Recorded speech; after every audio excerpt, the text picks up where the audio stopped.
Il y a deux façons rapides et gratuites de soutenir ma chaîne YouTube. La première, c'est de laisser un pouce bleu si la vidéo te plaît.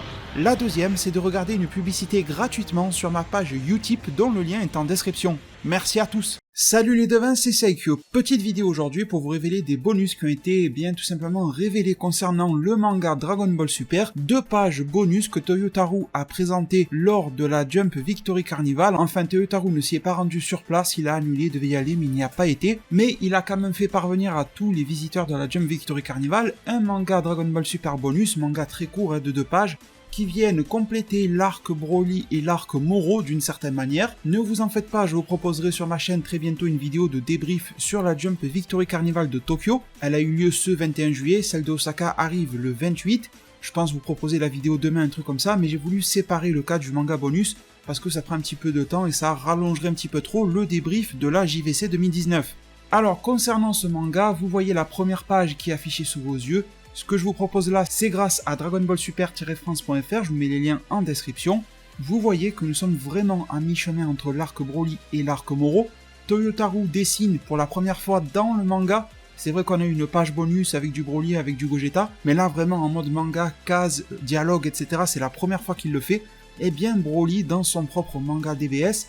Dès la première case, vous y voyez le vaisseau de la patrouille galactique. On nous ramène à une case que vous connaissez déjà du manga, dans laquelle Goku expliquait à Meru et Jaco qu'ils ont rencontré un type fort il n'y a pas si longtemps que ça, donc Broly, etc. Sauf que là, on a l'explication que Goku en donne. Donc, d'une certaine manière, Toyotarou fait son petit récap à sa sauce de l'arc Broly.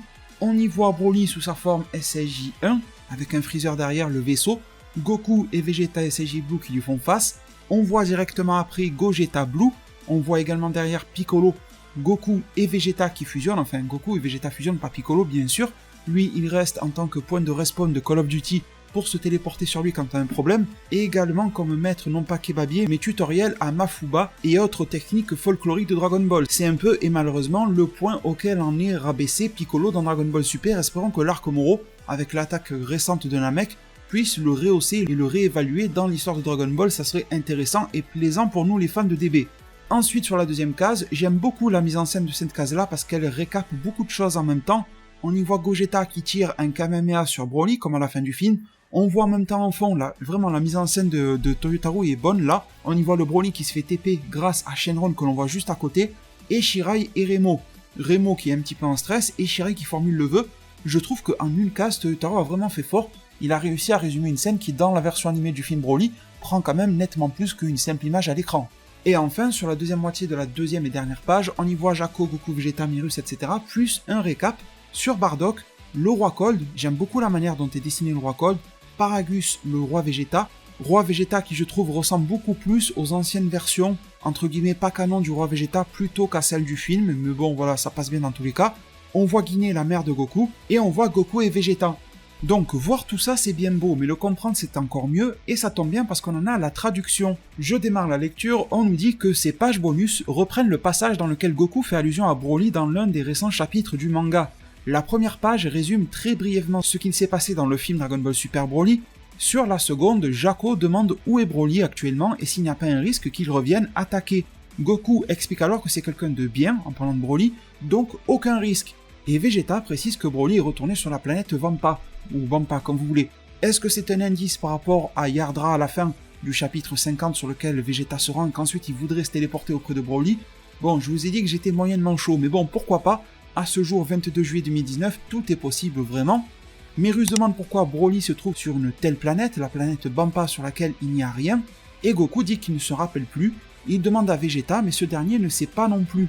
Alors là, les devins, c'est presque drôle de se dire que dans le film Broly, Broly a pu développer beaucoup de choses, sauf que auprès de Goku et Vegeta, ça a été quasi que full baston.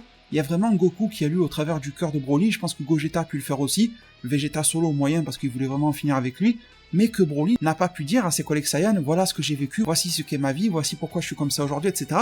Ça n'a pas été le cas, tout a été sous forme de compréhension implicite. Enfin voilà, le film Broly est assez spécial dans son style de narration, et fait des choses d'une manière un petit peu différente que d'habitude.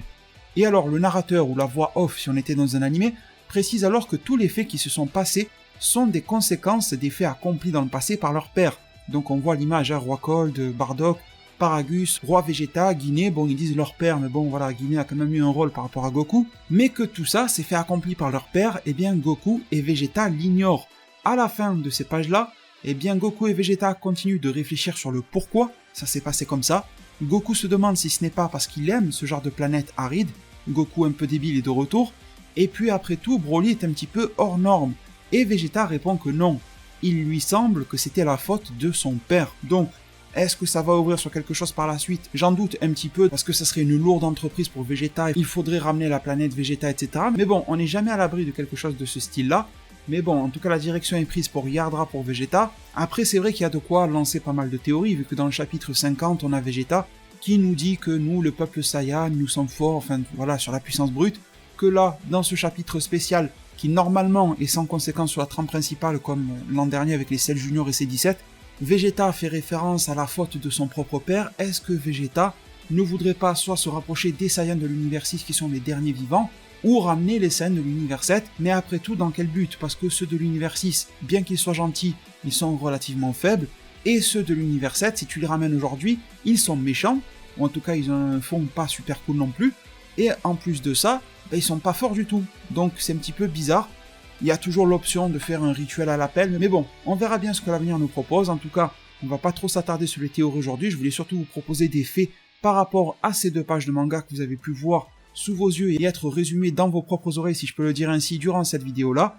Si vous êtes là, c'est que sûrement vous kiffez ou vous êtes intéressé par le manga Dragon Ball Super. Sachez qu'il y a 2 jours en arrière, je vous ai proposé ma vidéo de review complète du chapitre 50. Dedans, je parle vraiment de tout concernant le chapitre. Vegeta sur Yardra, quelles sont les possibilités par rapport à ça, un décryptage complet à ma sauce concernant les alliés de Moro, le vœu de Moro, les intentions de Moro. Je passe vraiment par beaucoup de choses dans cette review, elle est assez conséquente et c'est pour ça que je vous laissais un jour sans publier de vidéo pour que vous puissiez la voir, que aujourd'hui cette vidéo là est relativement courte, comme ça je sais qu'il y en a voilà, ils sont occupés, ils bossent ou peu importe, hein, et qui n'ont pas forcément le temps de voir une vidéo chaque jour de 30 minutes ou autre. Du coup j'en ai sorti une de 30 minutes pour vous laisser le temps et bien de pouvoir la voir, que ça soit en fractionné ou autre. Mais bon, je pense que d'ici demain ça ira, du coup dès demain on se retrouve avec une toute nouvelle vidéo. Merci infiniment pour tout votre soutien comme d'habitude, vous connaissez comment ça marche, la page Utip, le pouce bleu à la vidéo, merci infiniment d'avance et du fond du cœur, prenez tous extrêmement bien soin de votre futur, et à plus pour de prochains arts divinatoires.